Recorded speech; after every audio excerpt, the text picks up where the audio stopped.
Ready? 3, 2, 1, start. Start. भारतीय संविधान के अनुसार देवनागरी लिपि में हिंदी संघ की राजभाषा स्वीकार की गई है। विराम।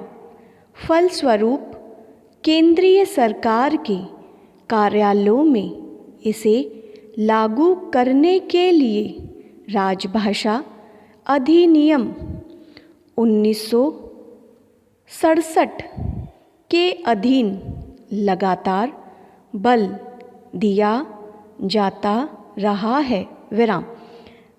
ऐसा करना इसलिए भी ज़रूरी था कि विशाल भारत के अलग अलग राज्यों के भिन्न भिन्न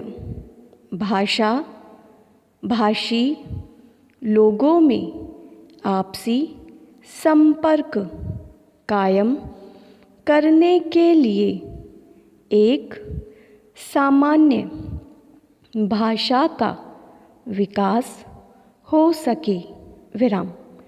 हमारे देश में जब तक ऐसी एक सामान्य भाषा का विकास नहीं हो जाता जो हमें देश के हर एक हिस्से के लोगों की भावनाओं से परिचित करा सके, एक दूसरे को समझाने लायक बना सके, तब तक हम में सच्ची भारतीयता पैदा नहीं हो सकती।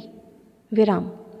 इस तरह हिंदी का प्रचार प्रसार संपर्क भाषा के रूप में बहुत ज़रूरी रहा है। विराम।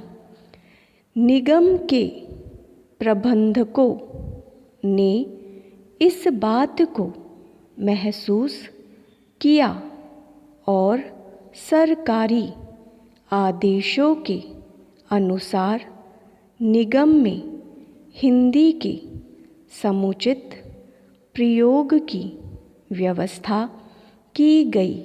विराम। इस दिशा में वर्षों पहले से काम चल रहे थे। विराम। लेकिन 1976 में निगम में राजभाषा विभाग की विधिवत स्थापना की गई और इस विभाग के लिए केंद्रीय और परियोजना दोनों ही स्तरों पर हिंदी के अनेक पद बनाए गए। विराम। फलस्वरूप निगम में सरकारी आदेशों के अनुसार रबर की मोहरों के द्विभाषीकरण,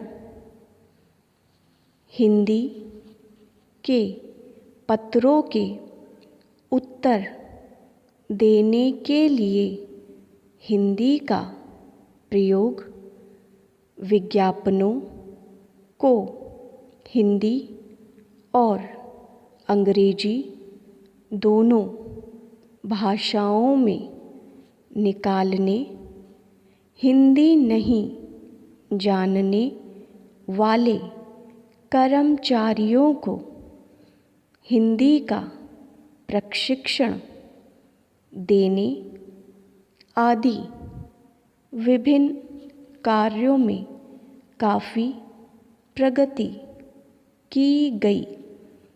स्टॉप।